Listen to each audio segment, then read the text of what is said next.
Hello, mindful friends.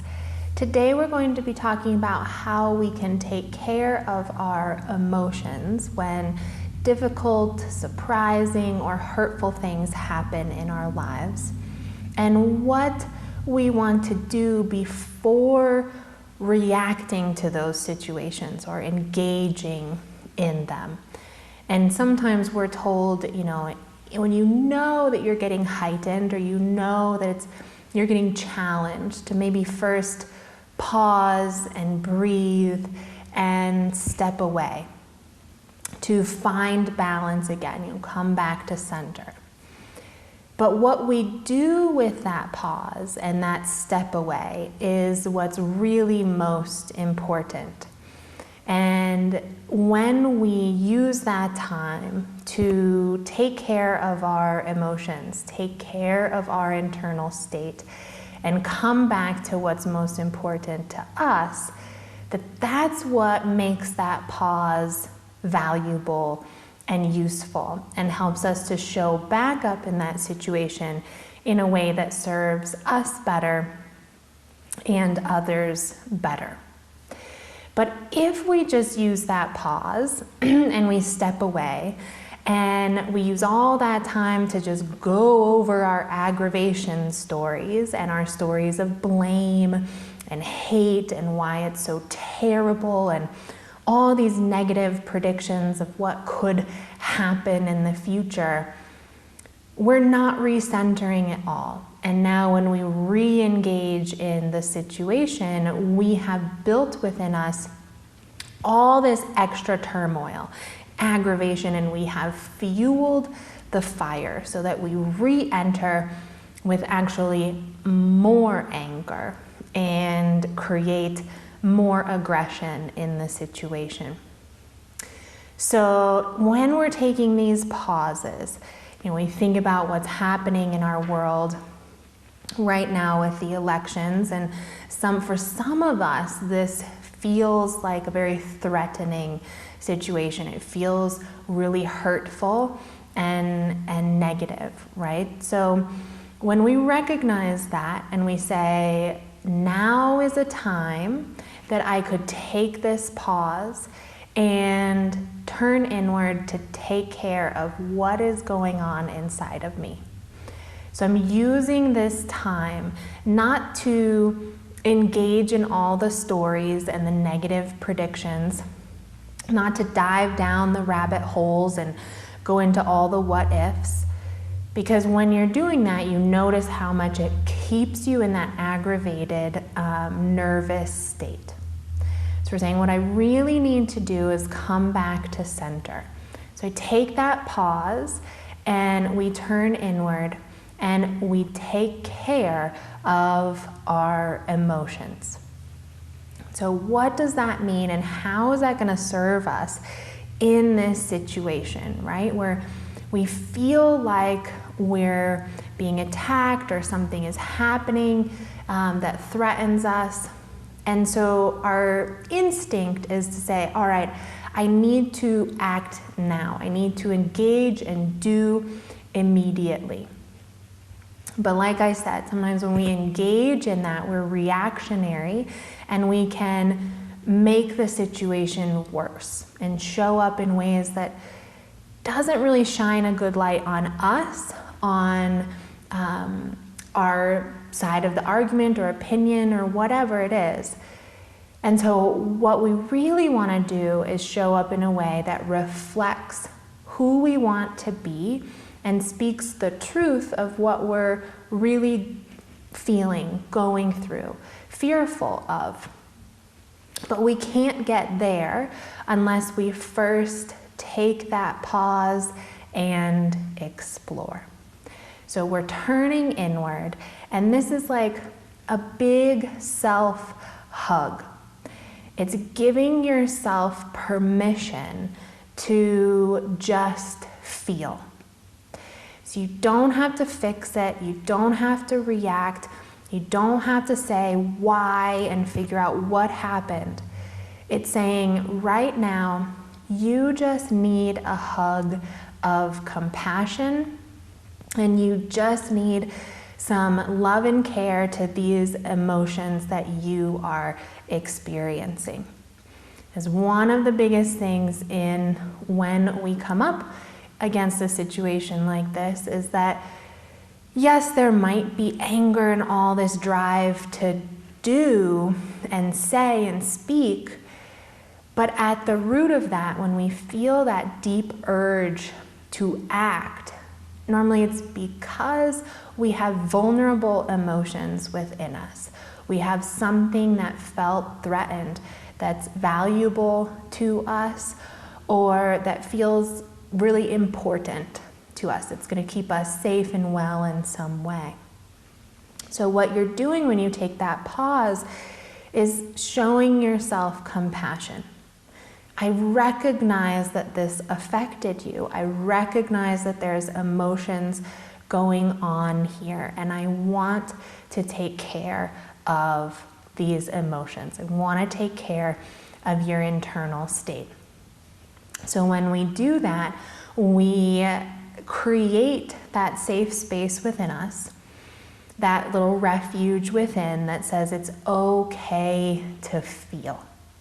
So a lot of us, when we say it's not okay to feel, then that's when we want to go right into, well, if I can't feel this, if it's not safe to feel this, then I have to friggin' attack, convince the world, change something out there so that I don't feel this anymore.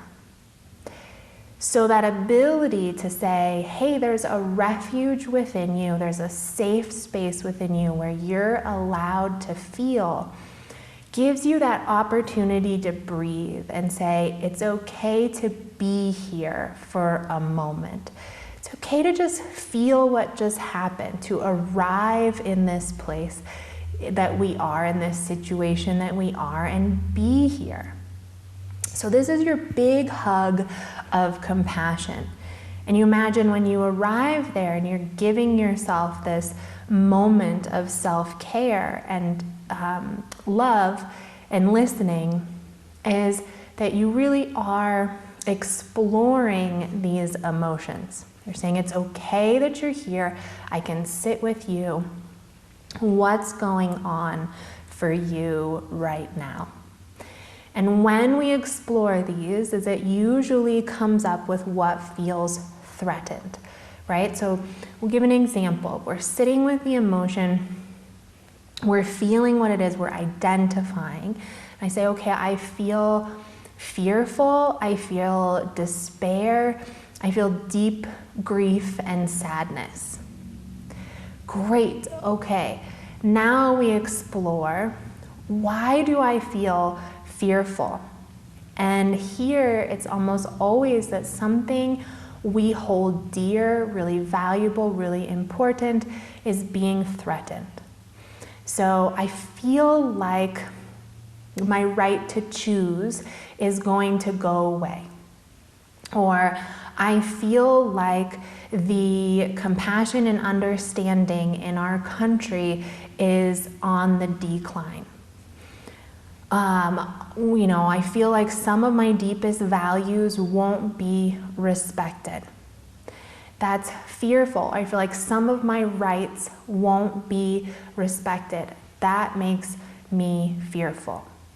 Same thing with grief and sadness. We lost something. Normally that's, what do we feel like we lost, or where is there vulnerability, something we care deeply about.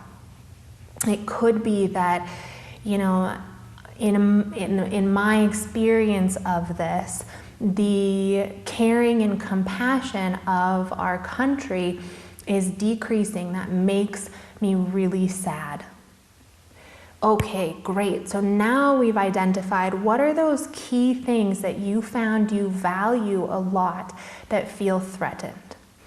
Right? We said, the acceptance, we felt compassion, we felt love and maybe peace that are really important to us are starting to feel vulnerable. All right, then when we go into nurture, we say, okay, even in this situation, I can see that these are the values that are most important to me, that help me feel okay about myself and the world. How can I still feed those now? How can I still put all of my individual energy and the collective energy that I create into generating more of these things that I feel are most important? How can I create more peace? How can I create more acceptance? And now you've turned the focus into, all right, here's what I really want to generate. How can I put my energy there and re-engage in this situation in a way that generates what I'm actually needing and wanting? Rather than if I had engaged before I'd done this reflection and all I'm doing is acting on my fear, not my understanding of where the fear came from, I would show up in a more hateful, angry, and aggressive way. And now what I would be doing is decreasing even more the amount of peace and acceptance in the world, which, as you can see, would aggravate the problem more and make me feel less safe and okay. So that pause allowed me to come back to what was most important, to why I was feeling threatened, and what I can do to re-engage in a way that says, I can be here too, showing up as my highest self and continuing to put out into the world and cultivate in the world the values that I want to be present. Helps you to open up your perspective and see that this is always possible, always available. So rather than feeding the hatred and aggression, you start becoming creative and thinking about ways, how can I be the source of these things that I feel like are being threatened right now? So that I can proactively continue to cultivate what I want to see in the world. So you can see how taking care of your emotions gives you all this understanding and then the ability to show up in a way that actually serves you and the people around you. So I encourage you this week, let yourself feel, let it be there, dive into the emotions before needing to fix everything, before needing to blame and explain and solve, and get to the root of the actual feelings within you, the fear within you. And then act on that, create that, support that, cultivate that. If you enjoy these teachings and would like to join us for a group session or individual coaching, you can find us at newleafmindfulness.com. You can find these teachings and many more in my 2 books, Living from the Heart and Healing Mindfully. And don't forget to like, share, and subscribe. I hope to see you all very soon.